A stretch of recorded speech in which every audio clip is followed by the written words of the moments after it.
Va ora in onda Bianco, Rosso e... in collaborazione con l'Associazione Italiana Sommelier e la Federazione Italiana Sommelier Albergatori e Ristoratori.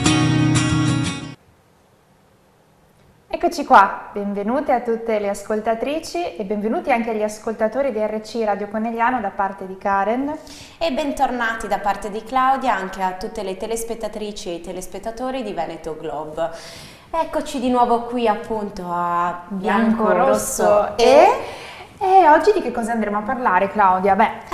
Ripartiamo da dove ci siamo lasciati l'ultima volta. Sicuramente vi siete entusiasmati con il nostro racconto delle bollicine, magari vi sarete dati a lussuriosi aperitivi per poter mettere in pratica quei consigli che vi abbiamo dato, per cominciare a guardare qualche etichetta, per capire quali sono i vini che per avere le bollicine attraversano una fase di trasformazione che si chiama metodo Charmat o Martinotti o metodo italiano. Esatto, sì.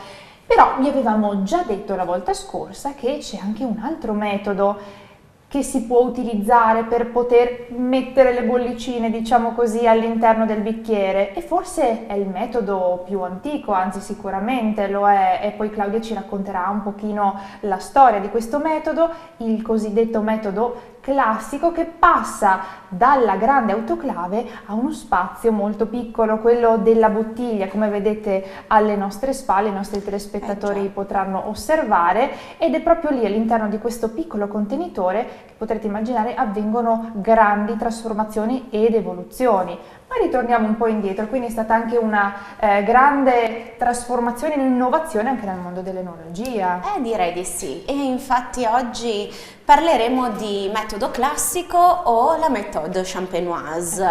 Wow. Mi dispiace per amanti o non amanti, ma oggi i termini francesi saranno molto copiosi, credo. Come mai proprio il francese? Accidenti! Chissà perché. Spiegaci, Claudia. Diciamo che la méthode champenoise nasce nel sud della Francia, ma viene scoperta e portata alla luce e fatta conoscere da dei monaci benedettini che si trovavano nella zona della Champagne-Ardenne, nel nord-est della Francia, e quindi diciamo Reims e Pernay mi dicono qualcosa come nomi di città, cittadine. Haute-Villers, che è il posto proprio dove ha sede l'abbazia del monaco più famoso tra questi, che ha dato appunto risalto al nostro metodo classico, che è Pierre Perignon. Perignon sicuramente ricorderà uno dei champagne più famosi e conosciuti, ma diciamo che non è stato lui ad inventare il metodo, bensì è stato lui ad affinarlo e quindi a capire quali potessero essere i vitigni più adatti a questa vinificazione, piuttosto che a renderlo appunto eccelso.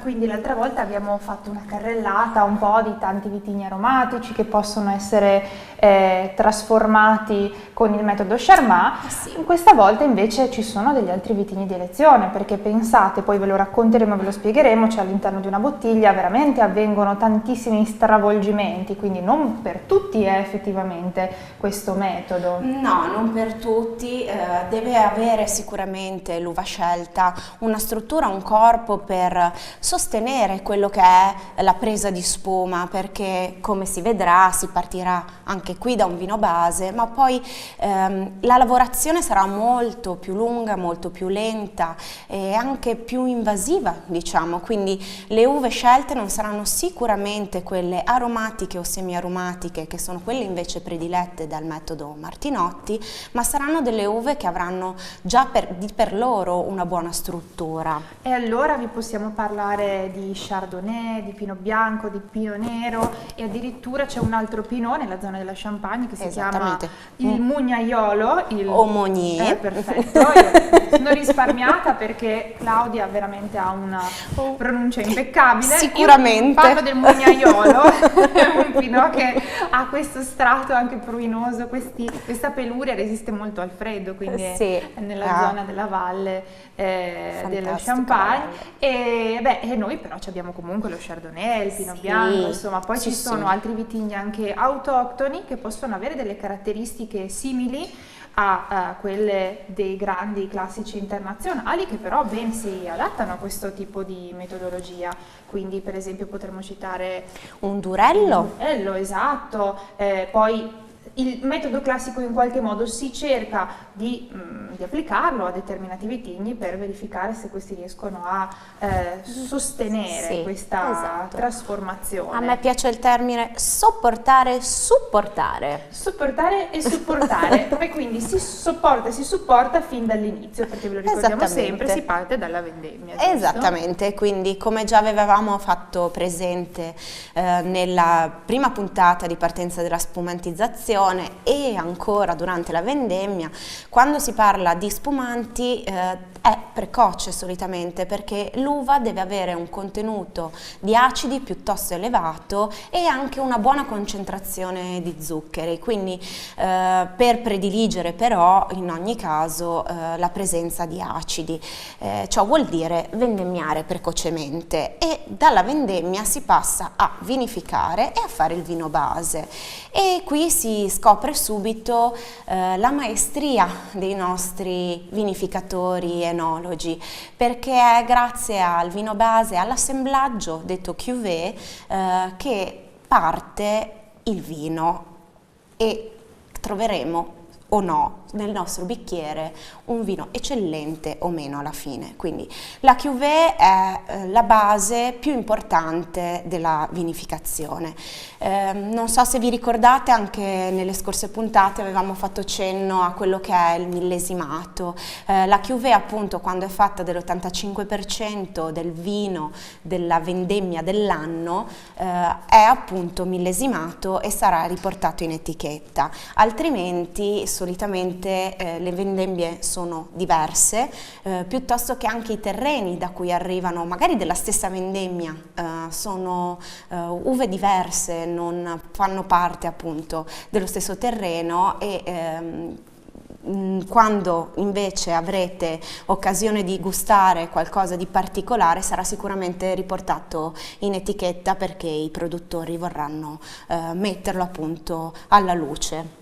Quindi insomma si può avere un metodo classico solo di Chardonnay, piuttosto che possiamo metterci un vino base ottenuto da Chardonnay, Pinot Nero, Pinot Meunier, l'ho detto giusto questa volta? Sì. Perfetto. Piuttosto che altre uve, ovviamente scegliere se vinificarle in bianco, se invece vinificarle in rosato, quindi gli spumanti avranno diverso colore, oppure diverse annate, insomma, quindi la base c'è, deve essere fatta. La base è la prima parte della maestria. Perfetto, Sì. Attenzione che adesso viene il bello, mi raccomando. Claudia, pronta alla traduzione, in terminologia francese, pronta?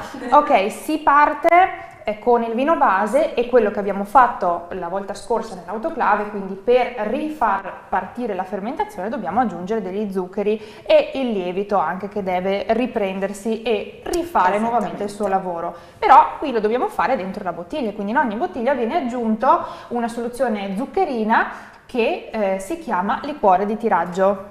Liqueur de tirage. Perfetto, perché grazie Claudia, questa fase che viene chiamata tirage, appunto tiraggio, è la fase, diciamo, fondamentale, la fase di partenza, quindi il lievito ricomincia a fermentare. Questa fermentazione quindi porterà a che cosa? A mantenere l'anidride carbonica dentro la nostra bottiglia, quindi attenzione, se vedete le cataste di bottiglie che riposano all'interno delle cantine che stanno facendo proprio il tiraggio, vedete anche dei manometri, cioè queste specie di orologi che sono attaccati alla bottiglia, perché effettivamente la pressione può alzarsi. Detto questo, una delle cose fondamentali della bottiglia che deve affrontare il tiraggio è il tappo, perché il nostro Dom Pérignon effettivamente aveva un problemino, dicevo, ma come facciamo? Oltre al tappo anche la bottiglia, devo dire, si è evoluta nel corso degli anni. Sì, bottiglia e tappo fondamentale scoperta, perché qui ci dobbiamo mettere un tappo che abbia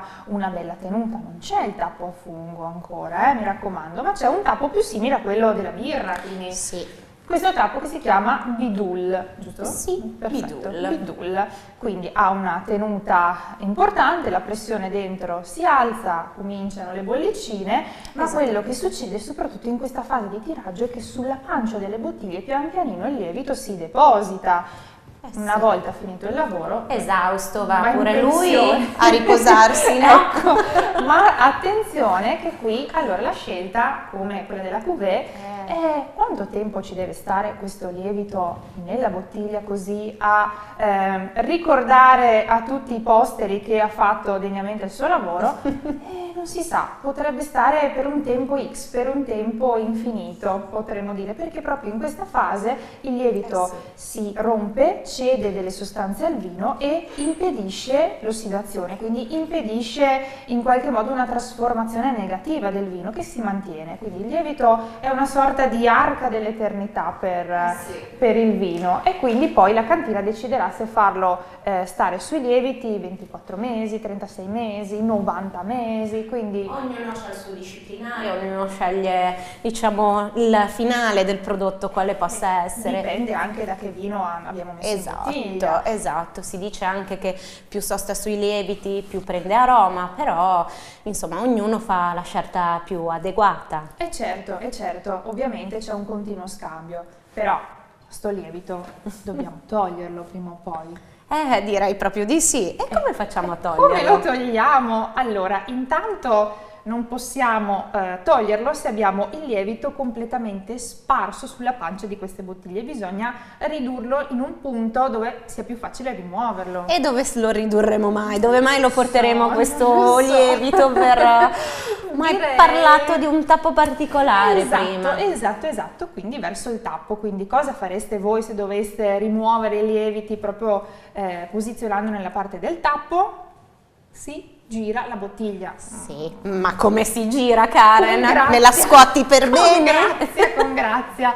Allora, e qui avviene un'altra fase che si chiama, no, questa è proprio francese, del remouage. Le remouage. Ecco, e quindi questa è una fase un pochino, diciamo, dura qualche tempo, pian pianino giriamo la bottiglia sempre un po' di più, sempre un po' di più, finché la posizioniamo a testa in giù. E poi...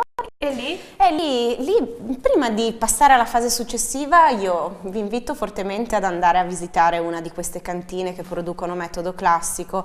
La più vicina a noi, la zona più vicina potrebbe essere un Trento Doc, si parlava prima di Durello, Montilessini, abbiamo Franciacorta, Olterpo Pavese. Ecco, lì scoprirete delle cantine, delle vere e proprie biblioteche in cui il vino viene conservato, viene diviso per annate, ci sono le famose pupitre, i giro pallet, che sono questi mezzi usati per appunto far arrivare piano piano i lieviti alla bidul.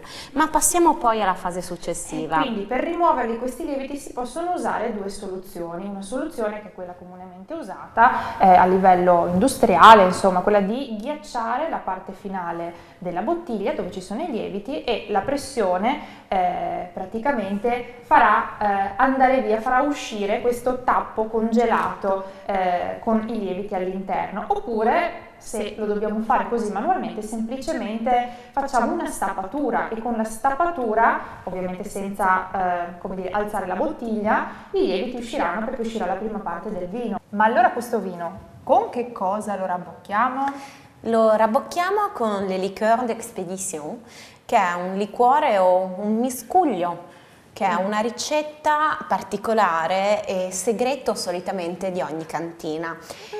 Diciamo che rabboccheremo in ogni caso qualsiasi bottiglia che si voglia aggiungerci più o meno zucchero, ossia abbiamo, come vi ricorderete dalle precedenti puntate, diversi gradi zuccherini all'interno dei nostri spumanti. Quando parliamo di padosé vuol dire che non viene aggiunto alcuno zucchero, ma vengono rabboccate le bottiglie con lo stesso vino che si andrà a bere, mentre con le liqueurs d'expédition si potrà introdurre, oltre a zucchero, anche distillati come cognac, armagnac, piuttosto che ricette particolari di bevande, in ogni caso, che abbiano raggiunto una loro stabilità. Bene. perché altrimenti diciamo il processo alcolico continuerebbe e quindi non otterremmo un sufficiente grado di eleganza del nostro vino. E quindi insomma bisogna metterci il proprio marchio di fabbrica e una volta fatto questo, tappo a fungo, gabbietta, capsula e poi resta a voi fare una bella stappatura alla volée con la sciabola o meno, mi raccomando bottiglia bella fredda perché le atmosfere sono tante. E intanto lasciamo a voi l'assaggio di questo vino. In un'altra puntata vi racconteremo il profilo aromatico davvero particolare che possono avere l'eleganza queste di queste bollicine, veramente intanto notevole. Cominciate a fare qualche esperimento di degustazione e noi con voi. Cin cin. Cin cin. Avete visto ed ascoltato Bianco, Rosso e in collaborazione con l'Associazione Italiana Sommelier e la Federazione Italiana Sommelier Albergatori e Ristoratori.